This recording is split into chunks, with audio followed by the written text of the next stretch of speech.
அதாவது லக்னாதிபதியும் ரொம்ப வீக்காக இருக்காரு, மதிக்காரகனும் வீக்காக இருக்காருன்னா கதின்னு ஒன்று பிடிப்போம். கதி அப்படின்னா என்னென்னா கதிரவன் தான் கதி. சூரியன். சூரியன் ஆத்மகாரகன்னு சொல்லுவோம் நம்ம சூரியனை.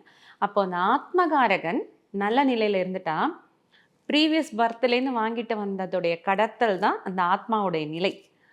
அது ரொம்ப ஸ்ட்ராங்காக இருக்குது, ஆனால் சூழல் சரியில்லை அப்படின்னா அந்த ஆத்ம பலமே ஜெயிக்கும். கதி ஜெயிக்கும். கதி தான் ஜெயிக்கும். நிச்சயமாக அவங்களுக்கு இன்னொரு இதில் பார்ப்போம், கோணத்தில் அந்த கதி நல்ல விதத்தில் இருந்ததுன்னா அதன்படி போக சொல்லுவோம்.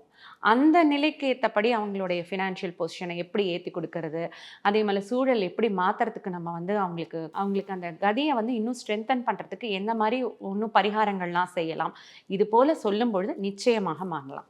இப்போ வேணும்னு ஒன்று பிடிவாதமாக ஒன்று கேட்குறீங்கன்னு வச்சுக்கோங்க, உங்கள் வீட்டில் அம்மா கொடுத்துருவாங்களா, அப்பா கேட்டால் கொடுத்துருவாங்களா, அடம் பிடிக்கிறீங்க கொடுத்துருவாங்களா? இந்த பிரபஞ்சமும் அப்படிதான். உங்களால் அந்த அடம் பிடிச்சி வாங்கக்கூடிய ஒரு விஷயம் ஃப்யூச்சரில் உங்களுக்கு நல்லதாக நடக்கணும்னு இருக்கணும் இல்லையா? அப்போ அதுக்கு தெய்வ பலம் கூட வேணும்.